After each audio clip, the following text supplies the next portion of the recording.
Welcome to the next episode of Podcast Payoffs. My name is Gord Vickman, here as always with my partner Dan Sullivan, and a very special guest joining us today, Dan. His name is Paul Colligan. Has a long, rich history with you and also a strategic coach. Paul is a consultant, an executive producer, keynote speaker as well, and he shares strategies that really work in the podcasting industry. So naturally, he'd be a good fit for Podcast Payoffs.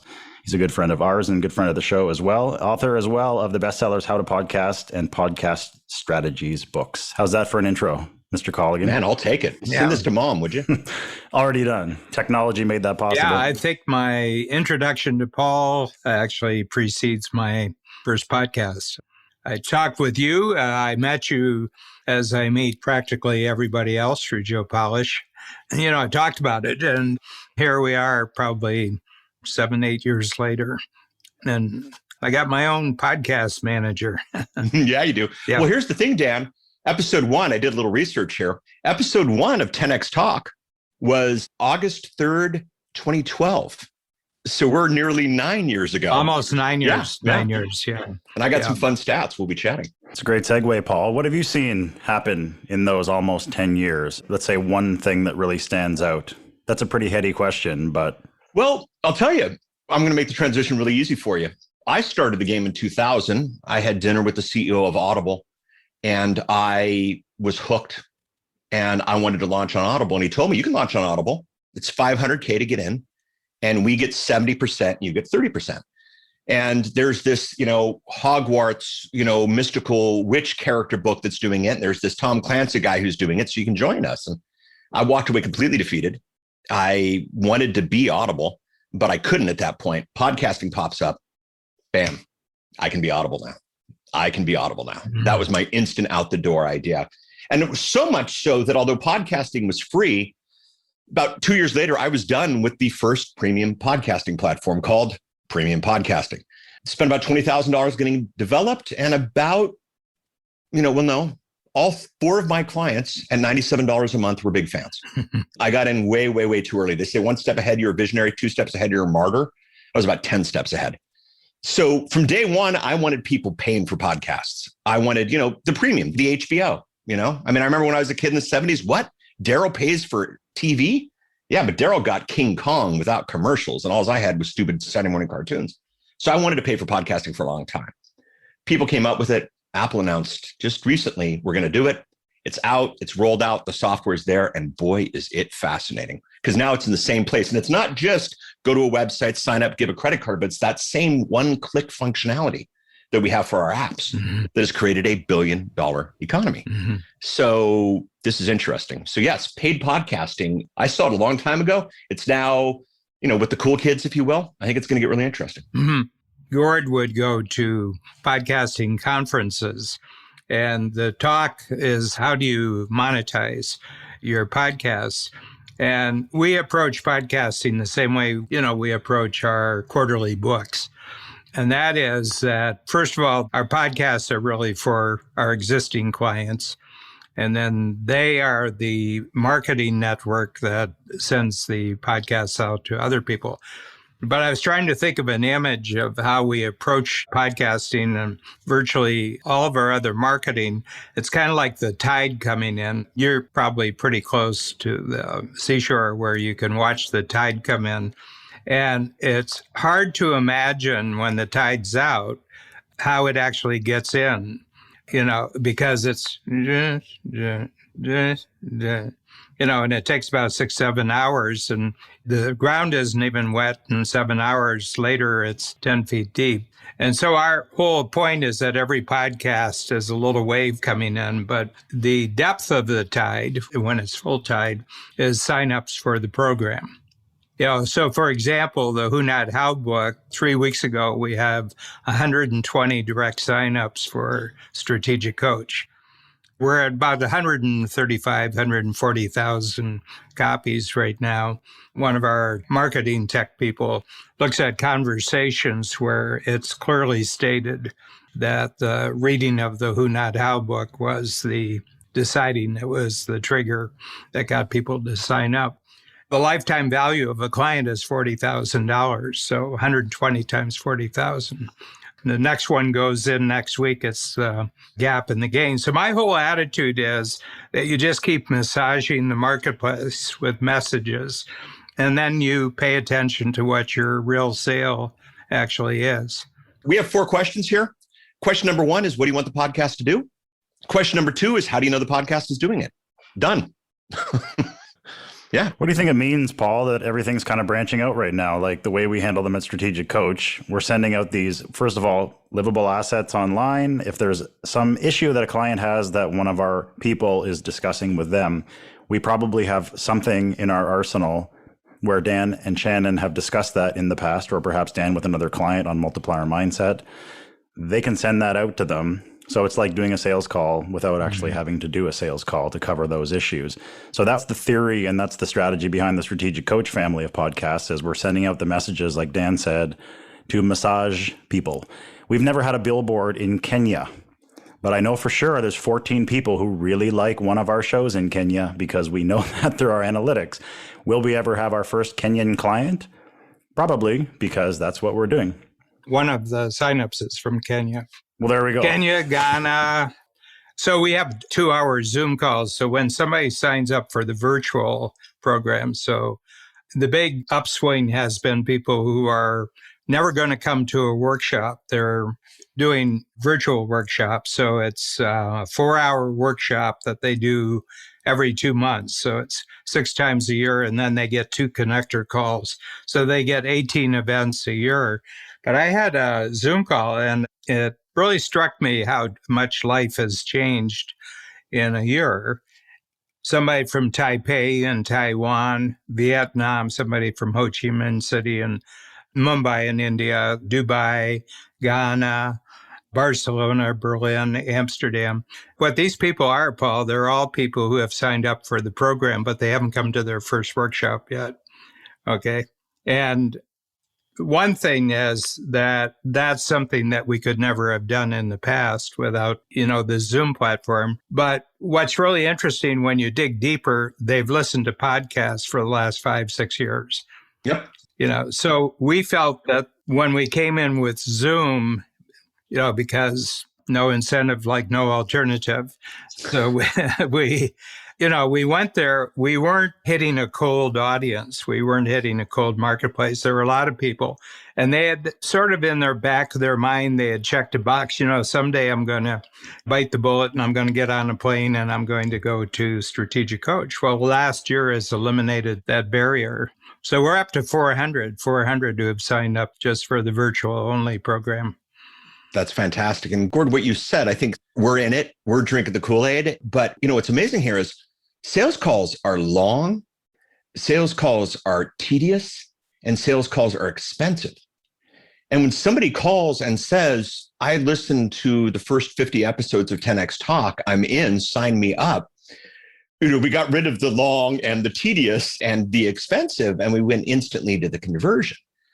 Joe Polish called me once, and he said, how do we put ads on I Love Marketing? Like, Joe, no. I Love Marketing Sales Genius Network.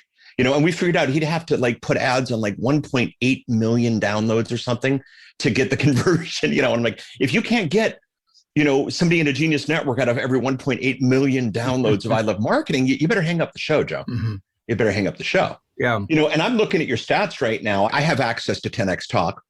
If it's okay with you, can I share a number or two? Yeah, please. So in 2021, you've already had 188 downloads of episode 1 that was released 9 years ago. 8/3/12.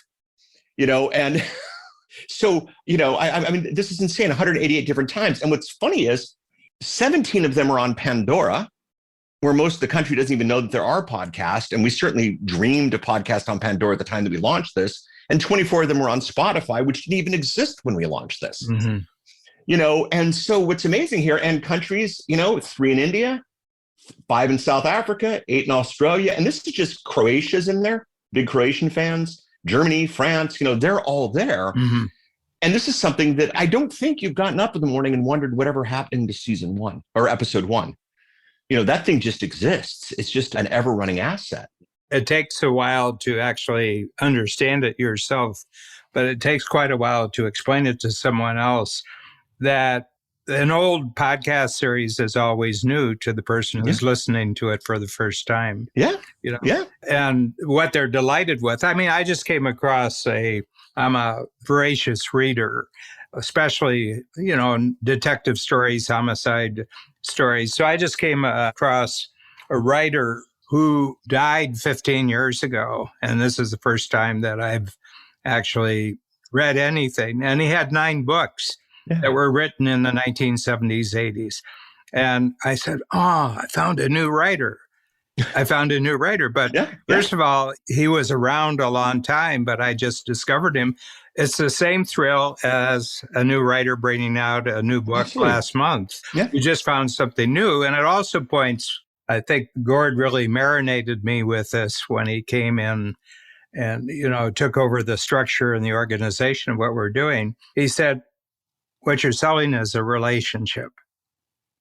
And he said, once you get this relationship, you don't have any competitor. I notice myself, the podcasts that I go to, that I'm there because I'm just checking in with somebody that I know really well. And I like his point of view. I like how he thinks about things. And I like the guests that he has on. I like the people that he introduces me to. Yeah. It's kind of hard because you think about it as radio, but radio has spectrum scarcity. Right. Exactly. But there is no spectrum scarcity. Right. Never in a million years. You can't fill up the podcast spectrum and nobody can own it. They're certainly trying, but yeah. Because what happens is, I'm looking at these stats. I mean, let's talk about spectrum. In a million years, you've got some big dreams over there at Coach, but I don't think anybody ever said, what about our South Africa distribution model? Mm-hmm. And, you didn't have anybody check into radio. It's probably cheap in South Africa to get radio time, but you never asked for it. You never thought about it. It just happened. And the total cost of your entire South African distribution policy is zero, complete zero cost. So let them, let them download. And that's so different than whereas if you send them a copy of the quarterly book, there's some cost there. If you had them attend an event, you're paying whoever's teaching the event. I went to a coach thing in downtown Portland. I think Paul ran that one way back in the day. And I'm looking around the room. Okay, each of those croissants was $6. The coffee was this. How much are they spending to make this happen? Nothing in the podcast. Mm-hmm. Nothing in the podcast. Mm-hmm. And so as a result, you can try things that you weren't able to try before. You never would have thought of the Mumbidian strategy, but boy, you're taking the clients, Mm-hmm. I mean, is there a Mumbidian strategy up on the whiteboards at Coach?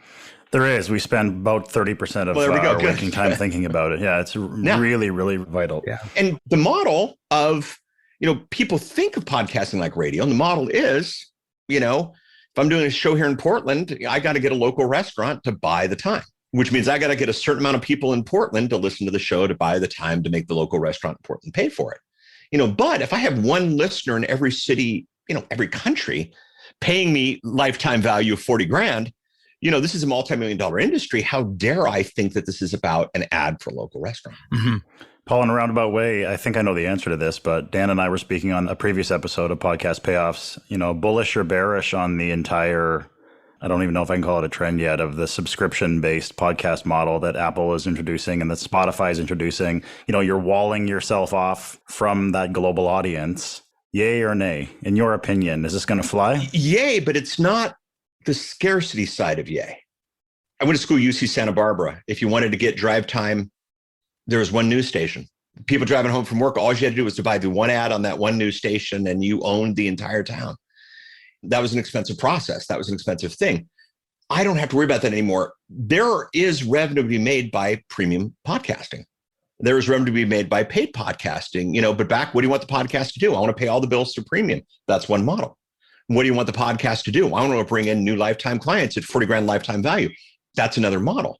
And so it's there. I mean, Audible is essentially premium podcasting. It's a nice little industry. Mm-hmm. I haven't really listened to a book on tape in so long, but they're doing okay. So it's not that the paid podcasting kills the free podcasting. It's that paid podcasting comes in the genre and makes things easier. Yeah. Do you know Carrie Oberbrunner? Have you ever met Carrie? Yeah. Yep. Well, Carrie does all of our audibles. So with the quarterly books, he did a backlog because he came on when we already had about 10, 12 out there. So we did backlog. Some of it is subscription, but he'll do a Facebook Live interview with me when the book comes out. So we do about an hour, and we'll get about 1,000, on the call. And then that goes out to all their connector friends and that. So you probably reach about 20, 25,000. And then it goes on Amazon at that moment. It's one of our free zone collaborations because there's money that gets generated from, the sale of the Audible subscriptions and everything like that. And we just say, well, that's your money, Carrie. That's not how we make our money. We don't make our money from Audible subscriptions. Right. That really tells me that if you're in a position and you've got a good business model and you've got good cash flow and it's sort of a predictable cash flow, I'll trade money for capability anytime. In other words, if I can get a capability that just gets me. Nobody was putting my stuff on Audible before Carrie came along. And now I'm on 39,000. And one of my favorite bookstores, it's a London, and it's one of these 5-store book. Okay. It's right near Piccadilly. It's very, very central and everything else. Waterstone, I think, is what you're looking for. Waterstones. Yeah, Waterstones. That wasn't me. That was the Oracle. Yeah. Stealthily find Waterstone. They have 3 restaurants in the bookstore, and they have sofas, and they have cafes and everything. So the first one we went out, it appeared on their Audible platform. It appeared 72 hours after. Yeah. The last one, it appeared 36 minutes after we went on. So I said, that's a nice measurement. Yeah. And what you're doing is that you're just massaging the world around a particular relationship. That's what I see. I mean, it's a forever project because when would you not want somebody in the world who you can have a relationship with? Yeah. I do think what's fun here, and I think what's important here is there's a role for this. A lot of talk is, a lot of podcasts subscribe on tip jars and Patreon and this type of thing. There's a lot of people saying, well, basically with the premium, Apple has turned on the one-click tip jar, and there are several of my friends who are just putting their same podcast behind premium and people can pay, $2 a month for it if they want. That one makes me a little bit nervous because, do you want $2 a month from a lot of people, or do you want 1 out of every 1,000 to give you 40 grand lifetime? That's the number that you want to look at. Mm-hmm. And I think there's definitely room for premium.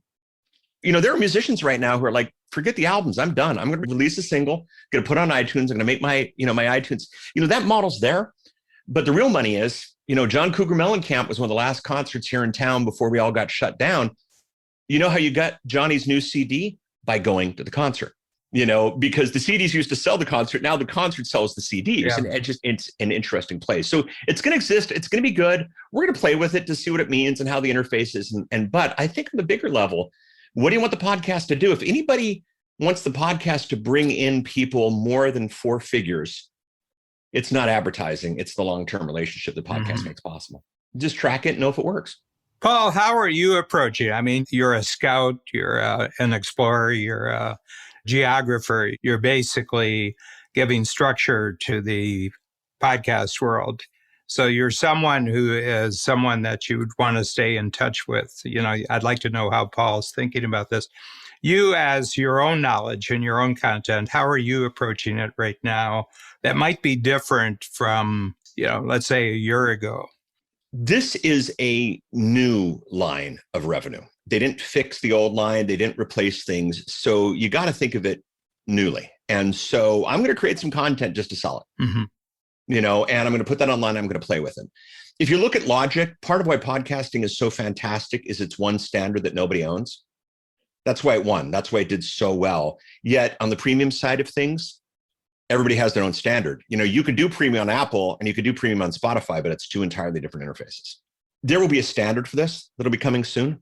Whether or not Apple jumps on it or not will be interesting. But so I always play, I always dip into it. I'll put some stuff out there. I will see what happens. But more importantly, I'll spend some time just investing in people who do this. I'm going to buy some product. I'll probably spend $500-600 by the end of the year on different premium podcasts just to see how they handle it and how they play that. Mm-hmm.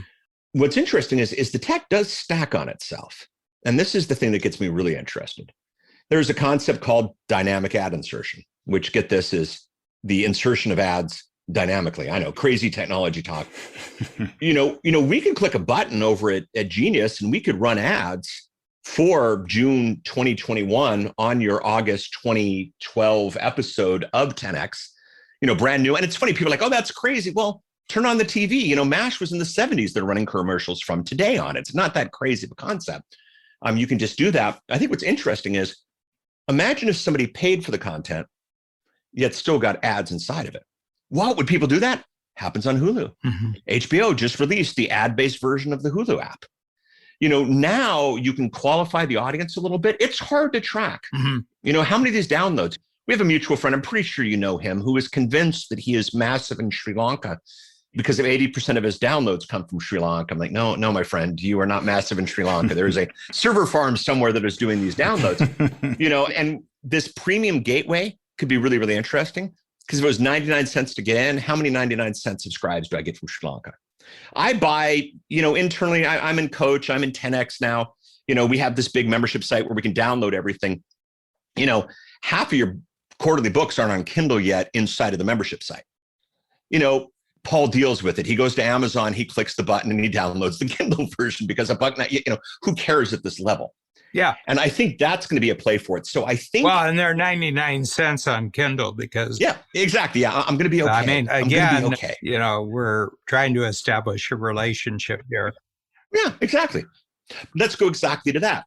Free downloads of the quarterly book, which is possible on Amazon. Yeah. What does that tell you? 99 cents is a much better metric for how many people are taking this book seriously. Yeah. What's the Joe Polish line? If you don't pay, you don't pay attention. Yep. And the line is... Joe Polish, thank you. The line is from 0 to a penny. If they're willing to pull out the credit card, it doesn't have to be much. And so that's where I think premium podcasting is going to get interesting. Yeah. Yeah. You mentioned dynamic ads, Paul. So one of the things we do, I talk to coach clients all the time. And one of the questions that I'm sure you get all the time throughout all the conferences and the speaking engagements you are engaged in is, how do I make money off this thing? And just to wrap up this episode, because we're almost out of time, but we use the dynamic ads not to sell anything directly, because that would be like going from making googly eyes across the bar at someone to walking over and asking them to marry you. Right. It's like, slow down, cowboy. Right. Let's hold hands first. We have dynamic ads running on top of Inside Strategic Coach and Multiplier Mindset, sending them to a broadcast-friendly URL that I bought. It's freetoolkit.coach. Yep. You can't forget that, even if a donkey kicks you in the head. Yep.